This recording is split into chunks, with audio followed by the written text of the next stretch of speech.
Hi and welcome back to another episode of Guhan System. In this episode, we're going to be talking about Beats by Dr. Dre. Beats by Dr. Dre is a product line that has been launched by Dr. Dre and Jimmy Iovine, and this has been the premium version of any headphones that is available in the market. And it is quite expensive, and it is considered to be a very popular and style icon amongst people who listen to music. So if you are into music, you might know that Dr. Dre is a music producer. He has launched Eminem. He was the one who found Eminem's talent, and Eminem is one of the leading rappers in the country, in the world, I mean. And he has launched some other names like 50 Cent and much more people in the industry. And when one of the brands contacted him to launch their own set of sneakers, because sneakers were very popular in US, and they wanted to do a collaboration with Dr. Dre, and they wanted to integrate sneakers into music videos and the music that they were producing. But Dr. Dre went and consulted with the Jimmy Iovine, and he said let's not do sneakers, let's do speakers. So since they were in the music industry, they wanted to revolutionize how people listen to music that comes straight from the studio. Because if you take a normal average quality headphones, it did not deliver you the exact sound that the music producer wanted you to listen. Because it did not have a lot of things that were necessary for you to have the same audio experience that they have in the studio. So they wanted to provide premium quality headphones. Back in the day when iPod was launched, its only USP was you can hold thousands and millions of songs in a small MP3 player, and you can take it around anywhere. But it did not focus more on creating an audio experience for the consumer.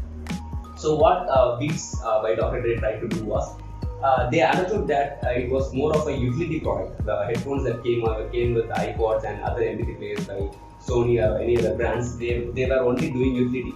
So it was a product that was used to listen to music, but it did not include fashion, it did not have proper design, it did not have iconography, and it did not have the energy that audiophiles will have. For example, if you are very interested in making music, or if you are very interested into listening music, you'll appreciate the nuances that go into going the beats, the loops, the tracks, the kicks, the high kicks, the low kicks, and everything.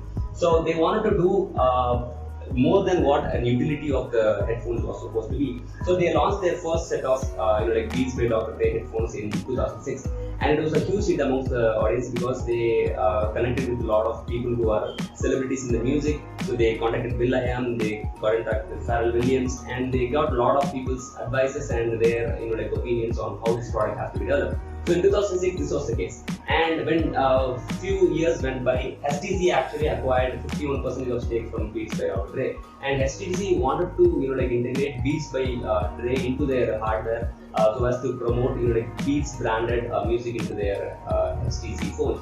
And it was very popular because HTC had the stereo sound enabled in 2009 or 2010, and they wanted to provide the best quality music as one of their USBs for selling in the smartphone market. And the HTC phones came with Beats branding behind the phone itself. So technically, people who listen to hip hop music and people who listen to music in general, they were ready to buy this product for a premium price.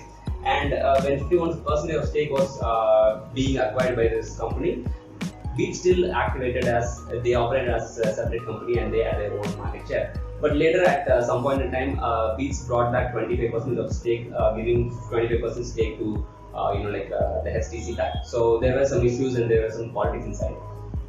And in 2011, Beats launched its own set of Bluetooth headphones. So I did not understand the concept of going wireless when I started using headphones in 2015. I did not quite understand how people would not like wireless. So technically, because I was not having perspective at the time, I'll give you an example. I decided to work out and do some fitness exercises at one point in time, and I wanted to do it with listening to music. Before that, I always used to watch other people go to the gym, and they'll have this Bluetooth headphones, and if they don't have headphones, they'll feel very bad doing the exercise at all. And I was wondering why they should have a wireless headphone. But if you take, I was trying to jog for a mile, and when I was having a wired headphones and it was connected to my phone in my pocket, I was not able to I was not able to move freely, and it was very difficult for me to do things. And if I went to do push-ups, this constantly fell out of my ears, and it was very frustrating. So at that point, I understood that people who work out and people who do fast-paced movements and fast-paced activities, they needed to have wireless headphones because it is easier for them to do that activity without being able to be this headphones or something that comes out from their ears. That is why Apple had this amazing ad where this person will listen to AirPods and he will walk like upside down, making sure that the entire communication point was this earphones do not fall off. So that is one of the things that AirPods have done. And Beats actually acquired Emoji. Emoji is one of the companies that was streaming music, and they acquired it, and they acquired all of the songs that were into the platform, and they later rebranded it as Beats Music. So Beats Music was one such platform that was in competition with Spotify in US, and it was very popular, and it was well received by the audience who already know the brand Beats, and they wanted to use this platform because it had the best possible output for Beats headphones, and it was very competitive there. And if you take them, so they were into noise cancellation. Beats focused much on quality, so it made sure that the next headphones that came out was as iconic as the previous. So this had the similar lines of brand reception by the audience, like Air Jordans, so it was already there. And in one of the times where Beats really got their traction was LeBron James was actually going to a Beijing event, and he had asked for his public relations guy for a pair of headphones. And what this led to was Beats, what they did was they provided 12 headphones to the entire team, and during their match and during their resting time, they would always wear this Beats headphones. So it kind of became an popular culture where these sports celebrities were endorsing it.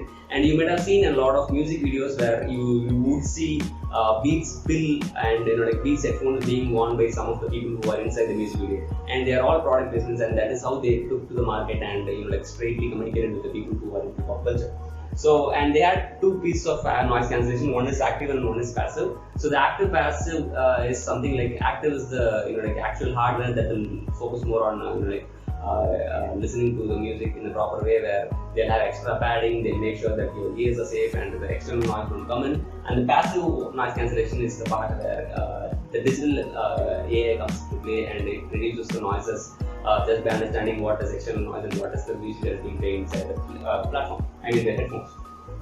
And in 2014, AirPods is one of the leading headphones that is in the right market right now, because it has about around $8 billion in revenue, and it is when you take Apple as a company, it's one of the Fortune 500 companies. And if you take just the product Apple AirPods, it alone is coming under the category of Fortune 500. So that is the amount of sales that Apple has done. And this product, Beats by Dr. Dre, is sold more than what Apple AirPods is being sold in the market. And this, this statement, this iconic figure that Beats has built, Apple was not able to build that around AirPods. And what Apple did was, in 2014, they acquired Beats by Dr. Dre for $3 billion, making Dr. Dre one of the few billionaires in the hip hop industry.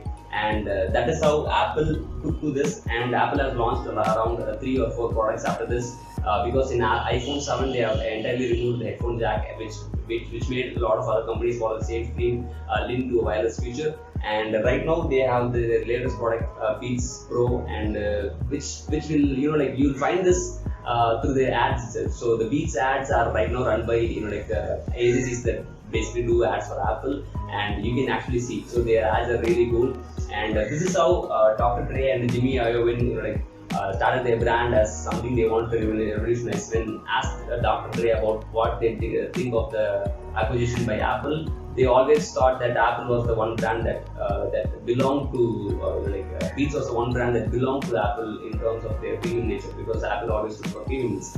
So I think I just wanted to talk about that a little bit, and I think I quite made a conjunction of facts that will help you understand how Beats by Dr. Dre was introduced into the market. So thank you for watching this video. If you have any suggestions or if you have any tidbits that I missed in this video, do let me know. Until then, I'll see you again in another video. Bye bye.